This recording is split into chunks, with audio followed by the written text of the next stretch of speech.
In Austin, bikes come in orange or blue, on buses and on street corners. Some are locked up twice for safekeeping, others aren't so lucky.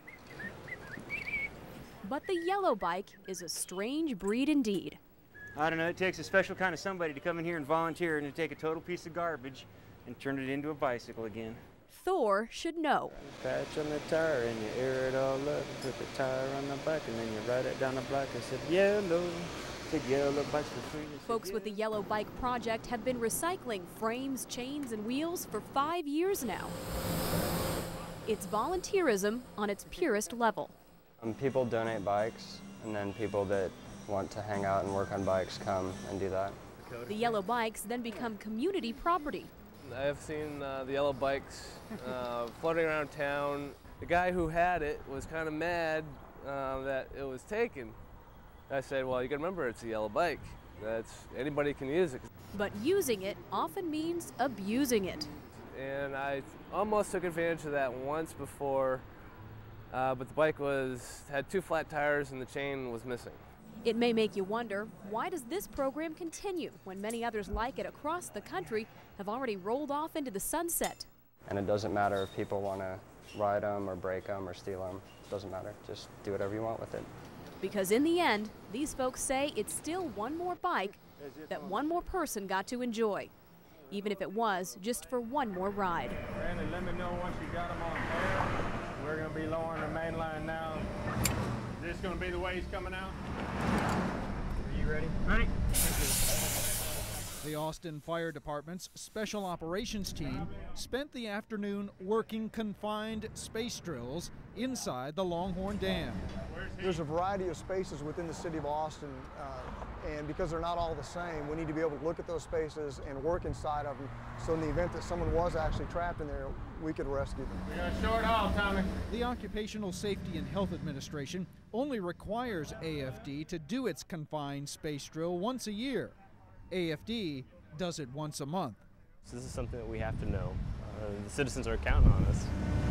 Firefighter Coit Kessler is lowered some 40 feet in an attempt to rescue a 170-pound dummy, appropriately named Rescue Randy.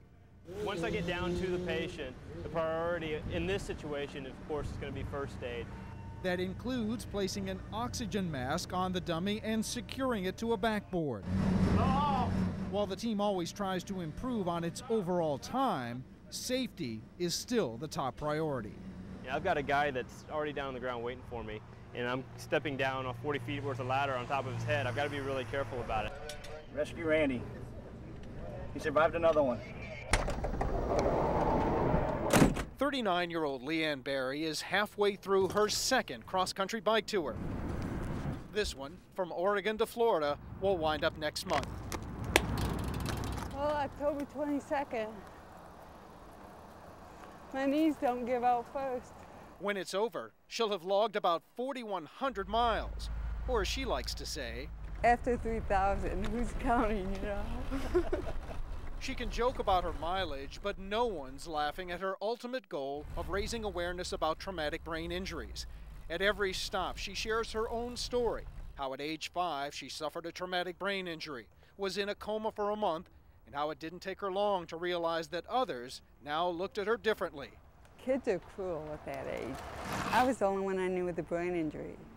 And I was seeing all this stuff on TV and in the paper and magazine about, you know, MS, diabetes, and muscular dystrophy, and now AIDS, and all this stuff. You never hear about brain injury.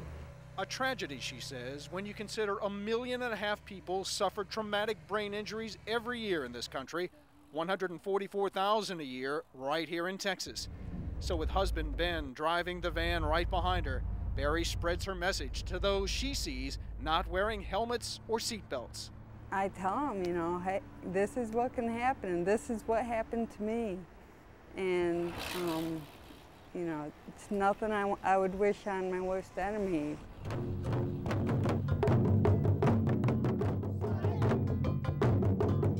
you doing hot button dragon or? Yeah. On the 5th day of the 5th month every year in China, people get together, community get together.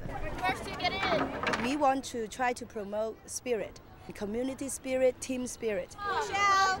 If you look at the dragon boat, it takes 25 people to row that boat, and you really need to have a team working together to move in the same direction. Paint ready? Okay, my paint's ready, but I'm going to stay about here. It is the tradition. The dragons, before the dragon boat race, they're supposed to be sleeping. And so by giving the eyes to the dragon, we give the vision to the dragon. And once the dragon has the vision, open up his eyes, then that dragon is ready to fly. You can almost see on the dragon boat race with 20-some people rolling to the same beat of the drum, and together you can almost see the dragon fly on water. This staged propane burn is critical training for members of the Saltillo, Mexico Fire Department. He says it helps them a great deal because 80% of their calls is having to deal with propane leaks and things of that nature. Many of which turn fatal. Saltillo only has 200 paid firefighters covering a huge area with a population of 600,000. While the average response time for firefighters here in Austin is 4 minutes, in Saltillo, it's more like an hour. In their case, by then the fire's out, and usually it's just, a body recovery. They're saying that while we're used to training with the firefighters inside, 15 members of Saltillo's department are here in Austin to complete more than a week's worth of training in just 3 days. But as far as command and procedure, they follow all my commands correctly. We went over it prior to doing it. We made sure that my vocabulary was equal to theirs as far as dialect and stuff like that. Here, firefighters have to complete a challenging confidence course, blindfolded. The maze of obstructions simulates a collapsed building. His halogen tool's all wrapped up in there. Recently, they had a confined space rescue, and they didn't have the skills that they gained by going to this house. He says that the training he's taken here today, he'll take back home, and they'll spread it out in stages to the rest of the fire department, as well as to surrounding little fire departments around the state.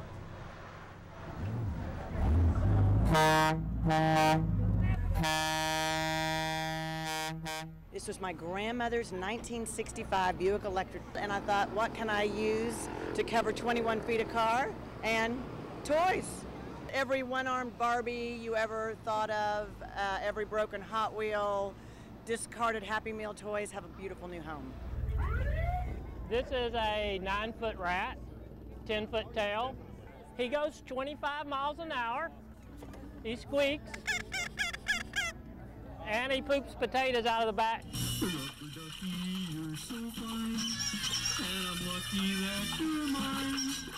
So what we're doing is driving this piece of junk around until the world knows who we are and that we can fight stains better.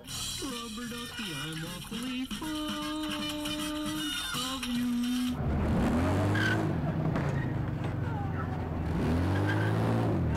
you.